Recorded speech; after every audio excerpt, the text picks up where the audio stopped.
పవన్ కళ్యాణ్ స్వయంగా రాజమండ్రిలో ఆ సభకు హాజరై ఇంకా పూర్తి స్థాయిలో పుష్ ఇంకా ఎంత ఇవ్వగలుగుతారో అంత పుష్ ఆయన ఇచ్చేశారు. అటు చిరంజీవితో ఉన్న సెంటిమెంటల్ అటాచ్మెంట్ కానీ రామ్ చరణ్తో ఉన్నటువంటిది కానీ వీటన్నిటి ద్వారా both as a power star, as a బాబాయ్, as a deputy chief minister he has thrown his entire weight behind the film. కాబట్టి ఇప్పుడు ఇది రామ్ చరణ్కు, దిల్ రాజుకే కాకుండా even Pawan Kalyan fan following కూడా ఇది ఒక ఇదిగా ఒకటి ఉంటుంది.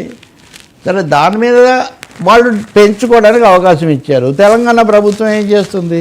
అంతకుముందు రేవంత్ రెడ్డి లేకపోతే కోమటిరెడ్డి వెంకటరెడ్డి మంత్రి ఇంకా పెంచుకోవడం బెనిఫిట్ షోలు ఉండవని ఒక మాట అనున్నారు. ఎవరికి బెనిఫిట్ ఇట్లాంటి చాలా చర్చలు.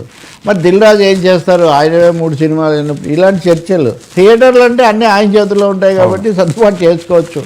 సో వీటి అన్నిటికీ ఆయన ఈరోజు జవాబు చెప్పాడు అనుకోవాల్సి వస్తుంది మనం.